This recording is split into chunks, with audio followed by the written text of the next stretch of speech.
What's going on, ladies and gentlemen? Leicester have just beaten the Saints at home 2-0. Feeling absolutely brilliant about that result. We've got Alex with us. Alex, how do you feel? How do you think that result went? Oh no, I'm quite happy with that result. Was a little nervous at the start. Ironically, I was making a joke within a group chat on Twitter, being like, our play hasn't been the best. And about a minute later, Maddison scored. So after that, I completely shut up and just watched the game. No, the outcome was great, and getting the extra 3 points at the end of it is even better. Yeah, it was. I totally agree. I think at the beginning of the game there was. I've put a new term down, which is white noise football. There was a lot of things happening, but nothing really to report on, and it was quite boring. But as you said, when the goal went in, I mean, what a finish that was! That was a world class finish. It's like you'd expect that off the boot of somebody like a Suarez, and it might sound like I'm overhyping him a little bit, but that was a hell of a finish. No, Maddison has been just lights out when it's come to finishes. Um, just every single time he's scored, it hasn't just been like, oh, James Maddison scored. It's been a highlight reel caliber goal. It's just been incredible to see him play, especially coming back from injury. Because a lot of media and a lot of fans were questioning whether or not he was really going to come back this season, at 100% and really give it his all. And he's definitely brought it. At the start of the season, he was a little slow to come back, but that's to be expected. But since he's been fully fit, he's just taken off and really has been a huge contributing factor to a lot of Leicester City's wins. Yeah, totally agree. And I think one of the things that was really awesome was the way that we played, because at the beginning of the match, the reason why we're saying like the white noise football is because there was a lot of things happening, and there was passes that weren't quite working. It wasn't quite flowing, but it was, I think, both quite a tactical game where they both were going at each other, but nobody was quite coming out on top. And that just shows to both the strength of Leicester and Southampton that they weren't willing to back down. They had their tactics both tactically like spot on, to be honest, until the goal. Yeah, they were the prior to the goal, it was really strategic. Leicester would make a move, and Southampton would counter, and it just seemed to be like this chess game where you'd move the pieces, and both teams were moving pieces, and eventually someone was going to crack. And to be honest, I didn't know if that was going to be Leicester. I didn't know if that was going to be Southampton. Realistically, it could have gone either way. But one player that you really got to give a shout out to was Schmeichel. Schmeichel held this team together this entire game, and I don't think, if he's not in net, the outcome would have been completely different. Totally agree. I think a couple of times again, it's something that we've harped on, I think, for the last, I want to say 7 odd games where Schmeichel, we've said again and again, he's made saves and he's kept us in games. And I was just talking to a brother before this, and we were saying if he's not in this squad, I mean, we are looking at a completely different result. And the way he's performed and the saves again early in the game, I think it was 38 minutes. Sorry, 30 minutes. I've forgot the time that I put down, but again, great saves throughout the match, and he just is getting on and then and pushing forward once again. And again, I think it was 41 minutes for the Bertrand Schmeichel save, which was just absolutely brilliant. And then in the second half, we kind of turned it up again, and it's so brilliant to see Leicester kind of go for the first half. Okay, weren't that brilliant? Brendan Rodgers gets his tactics right once again, changes it slightly, and we just eliminated their threat. And the tactical knowledge of Brendan Rodgers is just, for me, getting better and better every match. Yeah, and I think that's such a key component to have, is to have a manager who knows when to change his tactics, and even to tweak them when he needs to. And I think that really is separating Leicester from a lot of different clubs in the Premier League this season. Is that last year Rodgers, in my opinion, wasn't fully able to tweak his lineup or tweak his strategy mid game, where this season he's been able to really look at the squad and be like, okay, they're counterattacking, or they're coming up on the left hand side or the right hand side. Okay, let's change how we're approaching this game, not by a lot, but just by enough that it throws the other team off completely. And that's really been a key component to seeing all these wins. and to see where we are in the standings. It's that tiny little maneuver that Rodgers has been able to do that I think has been an excellent contributing factor Yeah, to totally. where we are. Totally agree. I think one player as well that we've kind of had a go on, but we've mentioned him once again, is Mark Albrighton. I mean, the fact that even about 7 or 8 games ago, he was just whipping balls in for the sake of it. Half the time missing Vardy, half the time Vardy's head was getting to it, but it wasn't really aiming. This time he's cutting balls in, he's trying different things, he's passing it back to Tielemans and Maddison, and I think he needs a mention because as well as his work rate, which we've known since he joined the club how immense he is, I think his tactical knowledge and the way that he deserves to be in the team is because of his different array of passes he could do, where a lot of the criticism at first about Albrighton was that he's only got one, he's kind of a one-trick pony. Yeah, and coming from someone who, I've been very critical of Albrighton in the past, and I was one of those people that was like, oh, he only crosses the ball, and when he does, it's to no one.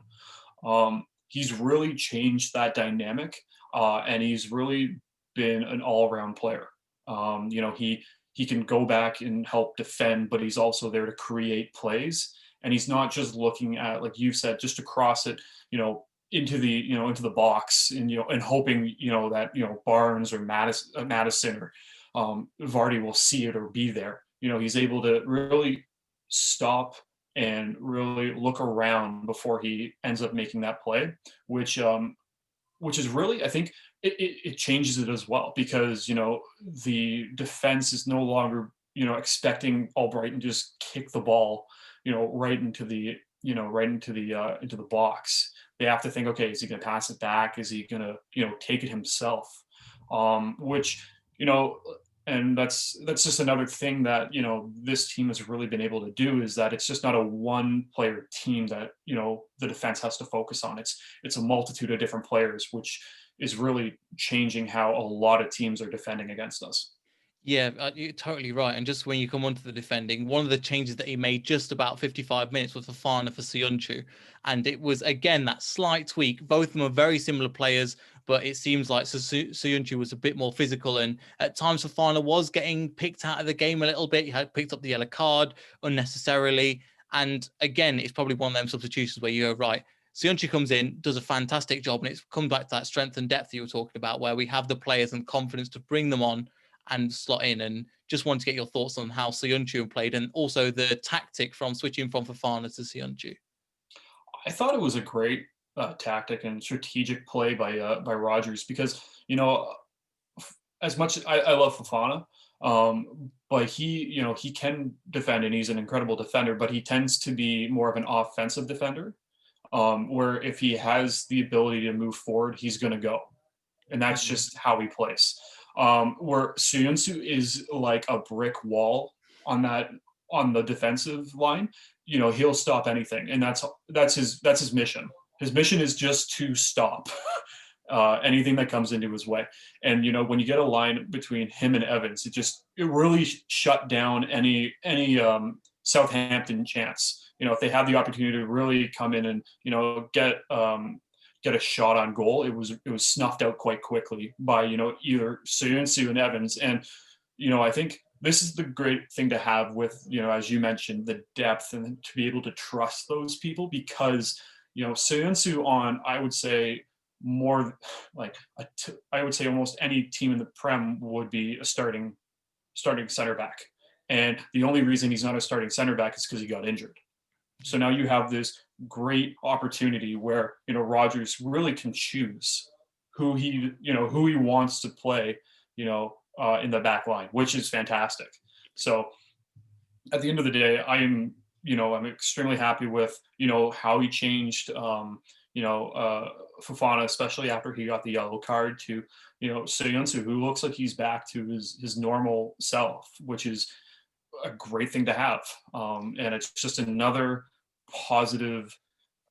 It's an oxymoron to say, but it's a positive problem for Rodgers to have, because he's got this bag of like tricks that he can pull out mid game and be like, yeah, well, I'm going to pull Fofana out, but I'm going to throw Soyuncu right back out there.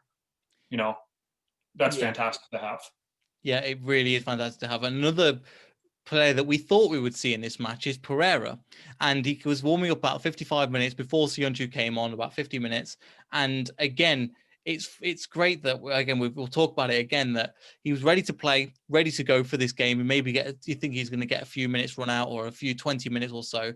But the way that James Justin and Timothy Castagna played, and again, you're seeing that old Timothy Castagna come out where he's bombing on runs, he's getting his confidence back in the team. James Justin's playing some absolutely clinical football once again, and it's the same thing as you're saying, where Ricardo can't even get in the squad, which is unbelievable to think. If you take this back a year ago, that's Ricardo can't get back in the team, but he didn't even come off the bench. And again, it comes back to the same thing you were saying, that strength and depth, and again, that massive, the perfect problem kind of thing. Yeah, and you hit the nail right on the head. You know, Castagna and Justin were just fantastic today, yet again. And, you know, this is like it's a great problem to have. Because, you know, with Pereira sitting on the bench and being like, I'm ready to come on, and Rogers is like, you're great, you're fantastic, you're a star. But Justin and Castagna, they're playing at a whole new level. You know, you're gonna have to fight for this spot. And like you said, if we were having this discussion a year ago, you know, I think a lot of people would be questioning what we're taking. Because for myself, Yeah. if I said, you know, Pereira is going to be sitting on the bench, and James Justin is going to be there, and Timothy Castagna is going to be there, and Pereira is not going to be able to get off the bench, you know, mid game to take Justin off, I'd be like, you're on crack. Yeah, Like, exactly. honestly. So great problem to have. Um, Fantastic problem to have. It's that's really all I can say. It's a fantastic problem to have. It really is. And in the same way that you look at the way that, maybe not the way that Sionchu ended the end of the year, but if you come up to like the Aston Villa game before we went on lockdown, and you would have said there's going to be this 19-year-old French bloke that's going to come in and Sionchu won't get the same thing. And you would have said exactly the same thing. Like, no, that's not going to happen in a million years. But it's just fantastic to see, and everybody seems to be playing the brilliant football. It's so hard even to give a man of the match. We'll probably go on to in a bit, but even players in the second half like Yuri Tillemans, Ndidi, again, we just have to mention them two in the center of midfield, just mopping up everything. And also something that's been under the radar, neutralizing Armstrong and Ward-Prowse, both very, very good central defenders. And we had Dan on from the Saints View, and he was telling us about how I think Ward-Prowse is probably the best free kick taker that in the Premier League at the moment. So to deny them two, I think Ndidi and Tillemans definitely deserve a shout out, because they were just immense today, as per usual, and for like the last few matches as well. Yeah, and well, one of the things for myself is that I have Ward Prowse on my fantasy team. Yeah. And I was watching the entire game, and I'm like, I don't even see him. You know, I like, and that's the thing. Like, you have players that are these caliber players, and you know, Ndidi and Tillmans are just shutting them down. You know, like these absolute caliber players, and they are just shutting them down to a point where you don't even recognize or see them. You know, and that's something that like is absolutely fantastic to see. Um, and like I feel like a broken record because I've been saying Yeah. it all. It's a great problem to have, you Yeah. know. And you take one of those guys off and you bring in Mendy, you know, he's going to do the exact same thing like he's been doing all season. It's a great problem to have. The depth on this team is something truly scary when they're all fully fit. And they're all firing. Yeah, totally agree. I think before I get onto the same problem, the same thing, because there could be a couple of other players that we could say exactly the same for. I want to talk about Jamie Vardy. So today he had a couple of opportunities. He had more chances than he probably has had in the last few games combined. Some of them were half chances, so some of them the chances didn't quite play off as well. But it just wasn't quite happening tonight, was it? No, he didn't seem like he had it tonight. Um, and he ended up going off at the end of the game. And one of my thoughts was maybe he's been favoring that all game, and maybe that's been, you know, that's been a cause for concern for him and that's maybe one of the reasons why he was just so off his game today. Um, that's my take on that. I could be completely off. He might have just, come off because at the last couple minutes he was feeling something. But it's been talked about in the media. It's been talked amongst fans that there's this possible hip slash groin issue that Vardy's been dealing with, and I would bring it up as a cause for concern. Um, just because you lose Jamie Vardy, that is a huge part of your team. He's Yes. seen very off today. We're very lucky that we have a bunch of other players that can, really take over if he's not, firing on all cylinders. But I think it's a big cause for concern, and it's something that needs to be addressed, sooner rather than later. Because if he does go down, you're looking at Nacho being the starting, being on the starting lineup. And if we've seen this from past games, Rogers would be more inclined to play Perez. Yeah. And that's a cause for concern. Yeah, and even start Perez or Barnes up front rather than Nacho. I think I differ a little bit to you. I think today it's just because it's just he didn't quite take the chances. You look at, for example, the Sheffield United game. It was very similar, but then he scored that last minute goal, and that was and then everything was about Jamie Vardy scored the last minute winner. So it's one of those things where it's so fine margins, as we were saying, where if he gets the goal towards the end, we're not talking about that. He had a few chances and he finally scored. Jamie Vardy does it once again. And again, we are kind of nitpicking because for the season he's had so far, he's been absolutely sensational, to be honest. And how he's playing for what age he is, I think we're going to say it again.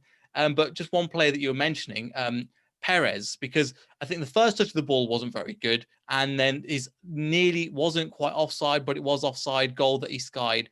But apart from that, his link-up play and the fact that they brought Maddison off as well as Maddison was playing and brought Perez on, you couldn't tell that Maddison, the levels did not drop that much. I would say it was Perez for them 30-odd minutes that he played was as good as Maddison.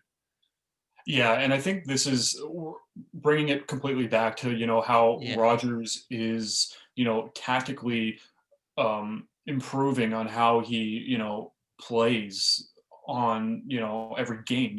He can pull out Maddison after a fantastic game, fantastic 60 minutes, and bring on Perez, play him in his actual position because we've watched him play on the wing and he's completely useless. But when he plays in the as a center forward, even in center attacking mid, he seems to know what he's doing.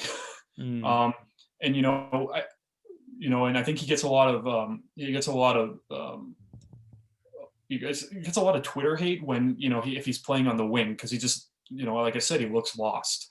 But when he's playing in his proper position, he's right on. Yeah. And that's that's a great problem to have. Yeah. Because you can pull off Maddison, put on Perez, nothing changes. So I was quite happy with Perez's play. He can start when Maddison might need a break, but he can also come on and be a key bench player, and that's something great to have. So I feel like a broken record, but it's true. Yeah, I know. It's weird because the points I've got down it's brilliant, but at the same time, again, we feel like we're repeating the same points, but in a good way. We want to see this. I think one thing that has been improving over the time as well. We played at home and we won against a team that was actually, let's give credit to Southampton. Bearing in mind they had Vestergaard out, Ings out, Gineppo, and a couple of other players out as well.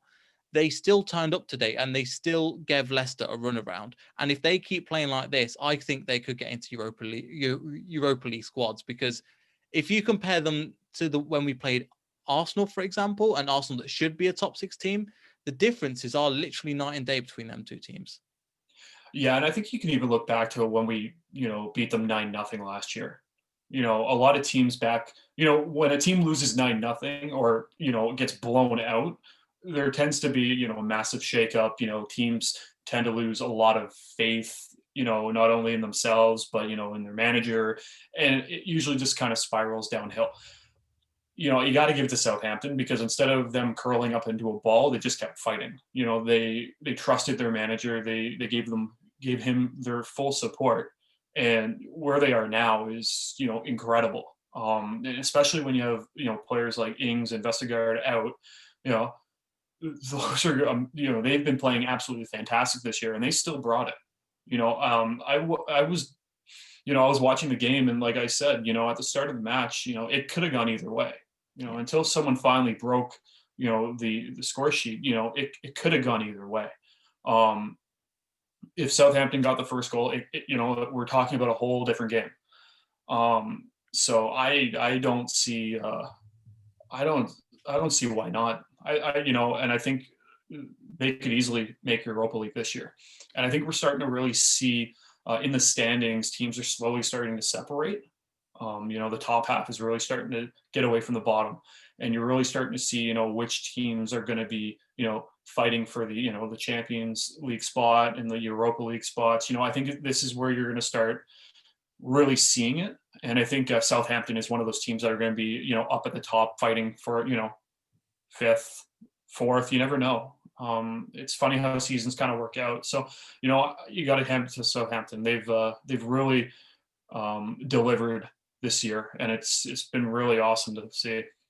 I totally agree, and I totally agree with you. I think if you take it on the other side and you take out Evans and you take out Vardy from our team, and we lose two, and if we play that same way that they played, I'd be hard done by, but I won't be too disappointed, just because of them two players are so vital to us. So credit to them. And again, one thing that we've managed to get right, which is so good, that we've been moaning about for a long time, and they've, over the last few weeks, they've got right again. We found sound like a broken record, but set pieces, because we managed to sort them out. Again, there was a couple of times where I was going, oh my God, when Armstrong had to go from outside the box, when he had to go and we hit the post. But it's one of those things where we made our chances, we created them, and we finished them. And again, defending set pieces, you've got to give it to the team and Rodgers once again, because we've managed to iron out another problem from our list of problems from the beginning of the season, or towards the middle of the season. Yeah, we've been hammering them. I think since the start of the season, and even prior into last season, we've been hammering them down, being like they need to get better at defending set pieces. And then when we're in the offensive zone, we need to capitalize off those set pieces. We're still kind of working on those, capitalizing off the set pieces. I think that will come as this team develops more. But I think they've really done a good job on defending set pieces. There was a little bit of nerves here and there, but not to the point of what it has been. Yeah. Because usually, take it back even, 3 or 4 matches ago, Leicester would be defending a set piece, and I'd be like, oh my God, here we go. Yeah. You're like, I'm stressing, and just, because they got a corner. It's, you got to hand it to Rodgers. You got to hand it to the all the coaching, and just the way, and the players. They've been able to really, they've found a problem. They established a solid way on how to fix it, and they've maintained that that fix, and they've established a positive way on how to deal with something that they've lacked with for more than a few games. It's been a while that they've been struggling with that. So they've really been able to, create a fix that, hopefully will be for the long term. Yeah, I'm thinking so. And it does help when we keep winning as well. And this team just seems to have gelled now. And they just play in a way where they know what they're doing. They know people come off the bench, and they know that there is an understanding with this squad. So even when you get the likes of Ricardo coming back, and Rodgers rightly just went, well, you're not getting in this team at the moment. They're just too solid. They're too structured at the moment. And final thing before we move on, Yuri Tillemans 2 assists in this game as well. So not only is he spreading the play, not only is he getting those third passes in, he's actually assisted both goals today as well. So defensively, he's doing really well. But I think for 2 assists in a game, that's got to say something. Yeah, and I think we've talked about this too. There's been at the start of the year when Maddison finally came back in, there was a lot of concern with how Tielemans and Maddison were playing. It seemed like they were kind of like a yin and yang, and like they're like two magnets that were like you're trying to like force together, and they just kept on bouncing apart. Um, what I can't say anything better, but Tielemans has been, in my opinion, Tielemans has been world class this year. From him playing with the Belgium squad and just being lights out with them, he's really been able to bring that over to Leicester and really be like, no, like I'm going to bump it up another level. And this is something that I don't think we even saw when he was on loan No. with us. This is, like I said, this is like a more of a world class type caliber Tielemans that I think is only going to get better. And like I'm praising literally every player on this team, being like they're fantastic. But it's what can you say when you have a team that's in second place in the league that is gelling like this team is? When you have players like Ricardo Pereira and a healthy Under that Under can't even make it onto the squad, when you have Albrighton and you have Barnes playing the way they're playing. It's just something you just got to applaud. And you got to applaud not only the players, but you got to applaud Rodgers, because he's really been able to take this team and make it into his own. And the players have bought in, and the players are dedicated to the cause. And it's just a completely different way of watching them game in, game out, because every time they come to play, it's always different in a good way, because the tactics change ever so slightly. That will change the way that they perform against that team. They played this way against Southampton today, and I think it's drastically going to change when they play Chelsea. Mm-hmm. And that's something that last year we would have been like, you're off your rocker, this ain't happening. He's gonna bring out Vardy, he's gonna bring out everybody, and he's just gonna say, okay, let's see what we can do. And and that the second part of last season, we witnessed what happened. It was a crash and burn. And it's completely different. The attitude, the mentality, and the drive has completely shifted. Yeah, you're totally right, and it's just the reason why it's just amazing to think that we were complaining about April last year when things weren't going well, and we had a couple of Liverpool fans on. We thought, oh, is this the downfall that happened with Liverpool? They went, yes. And we went, oh dear. And the way that he's turned it around, the way the whole squad is gelling at the moment is absolutely brilliant. Because again, I can't really add too much on to what you've said, because I think you've just nailed it. But there's just again, you can't. I think we've not touched on Barnes, but again, he just looks confident as ever. Again, just running at players, got the opportunity, taking the lead from where Vardy used to be, and taking that mantle and running with it. Again, getting that goal in the 95th minute just to seal out that game.